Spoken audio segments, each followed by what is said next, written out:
The broadcast is now starting. All attendees are in listen-only mode.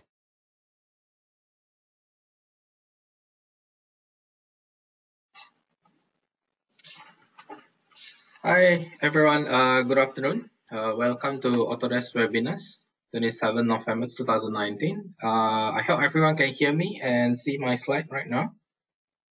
So first, let me introduce myself. My name is Juan, and I'll be the presenter for today's webinar. And today I'll be accompanied with my colleague Shane, who will help me to answer some of the questions during our presentation today. So as usual, if you have any questions during our presentations, you can type your questions in the question box, and you don't have to wait until the end of these presentations. So either myself or Sin will try our best to answer your questions. So if you happen to miss our previous webinar sessions, you can find the recording in YouTube under Build Your Up and Ready Knowledge playlist.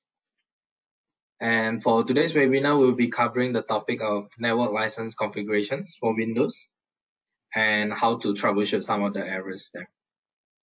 So we'll be sharing the knowledge on these three topics: choosing your network license server model, and best practicing in setting up your network license, and lastly will be the common error with some of the troubleshooting steps.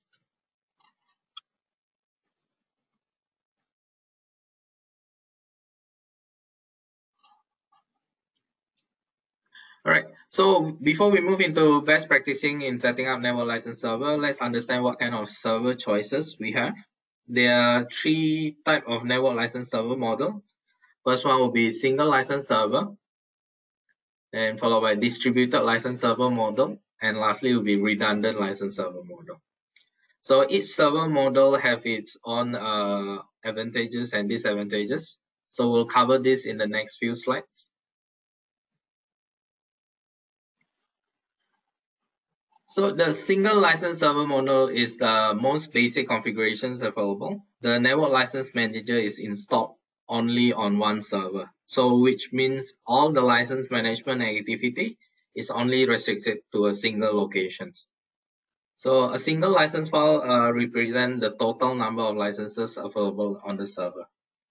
So the advantages of this model is because all the license management take place in one server. So you just have one point of administrations for the setup and everything. So out of a three license server model, this configuration requires the least amount of time for maintenance wise. Okay, and for the disadvantages, if this single server license fail, the Autodesk product cannot be run until the server is back online. So, meaning to say you have to get a replacement for the server. Next will be distributed license server model. In the distributed license server model, your software licenses are divided across more than one server. So each server contains a unique license file representing a portion of your total number of licenses. The network license manager is installed on each server, so all license activity and management is distributed among your number of servers in your setup. Okay, so the advantages of this server is the server can be distributed across a wide area network and do not need to exist on the same subnet. So if one server in distributed server pool fails, the licenses on the remaining server are still available. So you're basically just splitting, for example, if you have 30 licenses, you're just splitting all of that into a couple of servers. So if you need to replace a server in the distributed server pool, you don't need to rebuild the entire pool. So for example, if server A in another country fail, then you can just replace that server. So server replacement is easier than in the redundant server pool, where you must reactivate the entire pool. So disadvantage for this is if a server in the distributed server pool fails, the licenses on that server are unavailable. And this model can require more time for setup and maintenance than the single server model. Alright, lastly will be redundant license server model.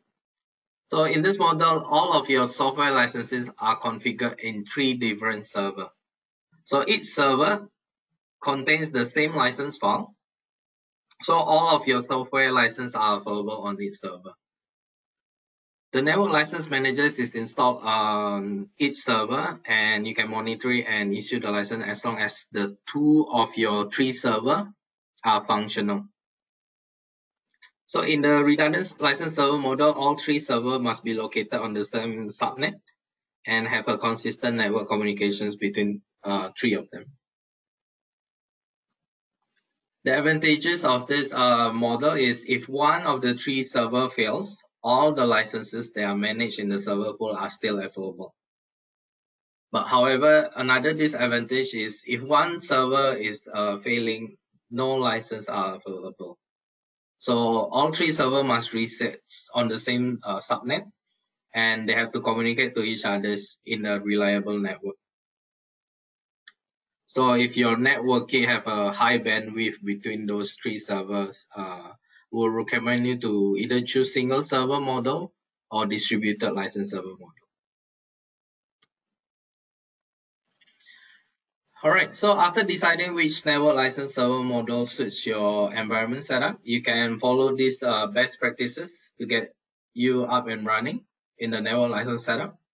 First is download. You need to download and install the latest network license managers. So currently we have 11.16 for LM tools. So just make sure that if you're not under 11.16, you can upgrade the license managers.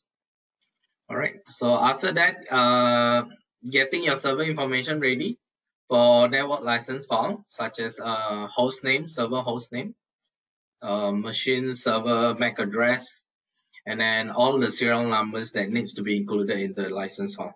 So this is needed just in case if you're not generating it from your Autodesk accounts and you are approaching Autodesk instead. Okay, and the next step will be configuring your network license managers, including what kind of ports needed to be open for your network license setup. Alright, and lastly, if you have additional setups like options file, you need to prepare it as well, and just make sure you have it ready after the LM tools is installed in your machines.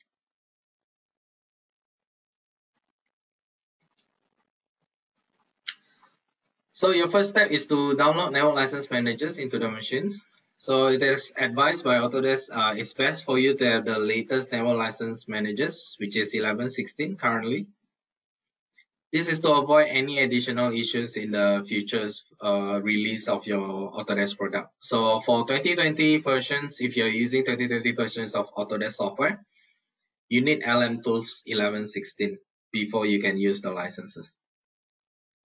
So you can follow this link provided in the slide to download our latest network license manager tool. So we'll give you the slides later after these presentations, so you can use it these slides for your reference in the futures. All right. So another note is if you're not familiar with Mac and Linux command, we will suggest you to stick to Windows operating system as your server base, because when it comes to Mac and Linux, they don't really have the user interface to set up the network license managers. So it will be a bit more complicated in terms of the setup.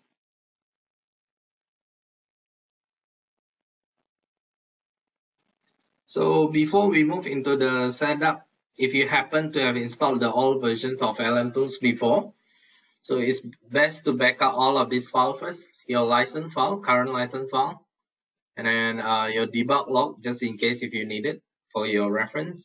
And then lastly will be your options file. So once the backup is done, we can start to upgrade the LM Tools. So after you can check your version check first by doing this. You can go to the LM Tools and click Help menu here. Right, once you click that, and you should be able to see the versions of your LM Tools. So after the versions check, if you need to start your upgrading workflow, make sure you have stopped the license servers and inform your user about the short downtime because once you stop it, if you spend more than 1 hour to fix this, and then most of your users will not be able to grab the licenses. So once the server is stopped successfully, you can start installing the LM tools. So if you have the previous versions of Network License Managers, of course, you need to uninstall it first before you can install the new one. Okay, in the control panel, under Program Features, you should be able to see Autodesk Network License Managers. So you can uninstall this one first. So once that's done, you can start installing the latest LM tools. Okay, and then you can reconfigure the service if you want to, but by default, it should still recognize your old setup. Okay, by reconfiguring service means that you have to re-input the services name, lmgrd.exe path, and then the license file path as well, just in case if you change it. Okay, so once that's done, take start server at power up. All right, and use services options, and you can save the service configurations after that.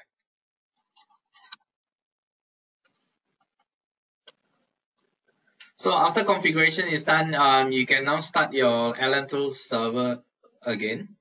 So just to double check whether the server is up and running, you can perform the status inquiry from the LM Tools. So you can go to Server Status tab and click Perform Status Inquiry.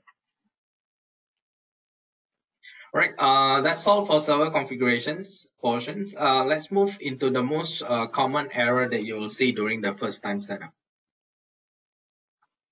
Okay, we'll move into the first common error and some troubleshooting steps that you can take note for future reference. So first common issues will be error 000. This error normally appears either you are not using the latest LM Tools versions, or your license file was not updated with the latest package information.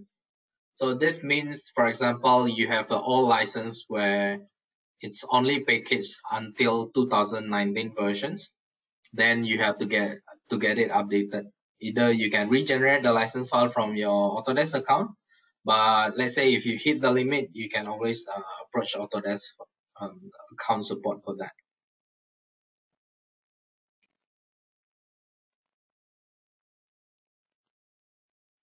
All right, and then another possible issues would be there is a specific options file that is blocking the usage of your software. Because sometimes some of the corporate environment setup, they might have this options file where they block your usage to a certain software.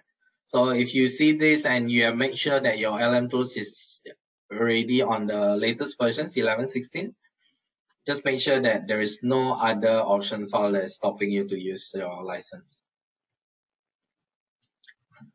All right, next common error will be -15 error from the client side. Okay, this is quite common, especially when you're trying to set up your network license server for the first time. Okay, so if you're upgrading your LM Tools on the same server host machines, this issue shouldn't appear since you're under the same configurations before.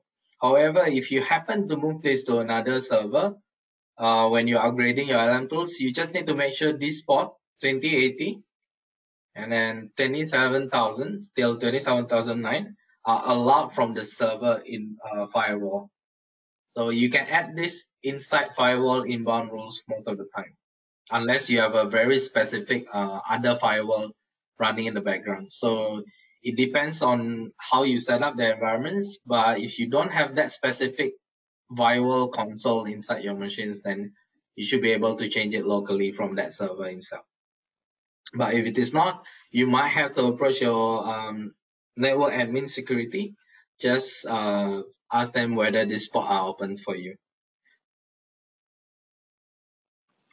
All right, another common error will be -4 error. So this error normally appears due to insufficient license in your server pool. So just make sure you have enough license for every user, and there is no specific restriction again from option file setup inside your LM Tools. And if it is proven that you need more license, feel free to purchase extra licenses from our Autodesk portal instead. Right. Another common error would be -5. So this one also happens in the client machines when they launch the software. You might be able to see this sometimes. So this error normally appears due to an expired license or maybe an older versions of your LM tools installed in the machines. So if you see the similar error, try to make sure that your LM tools is always running on the latest versions. And you can generate a new license file as well to make sure that you have the updated one from Autodesk.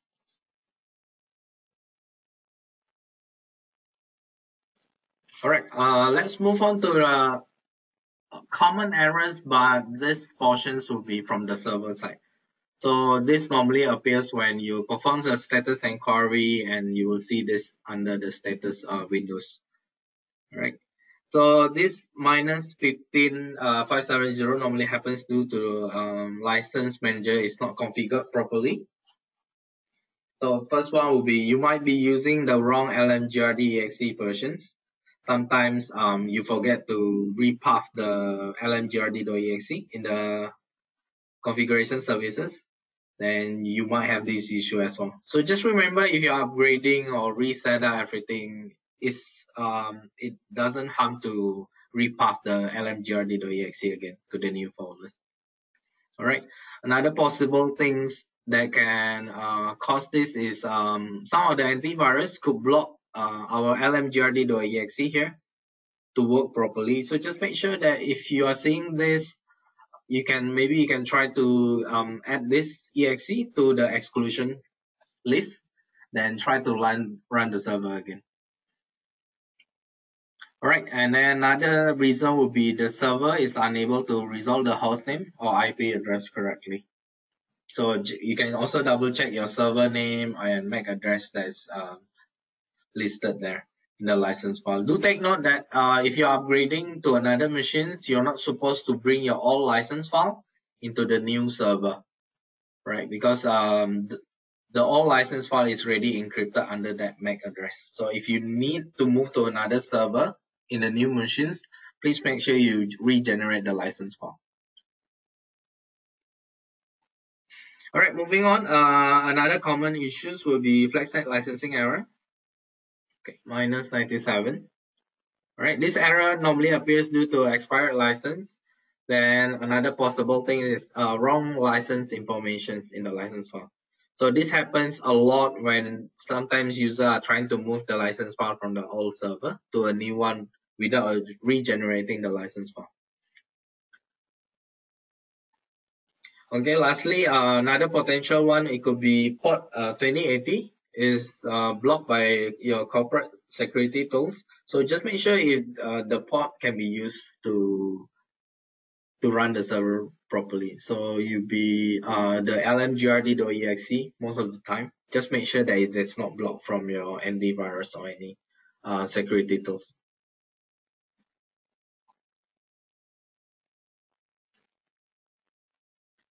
All right. If you have any further issue, feel free to reach out to our knowledge base portal. Right. And if you are still stuck even after some steps have done into your machines or server, you can always raise a support request to Autodesk, and we are always ready to help you here.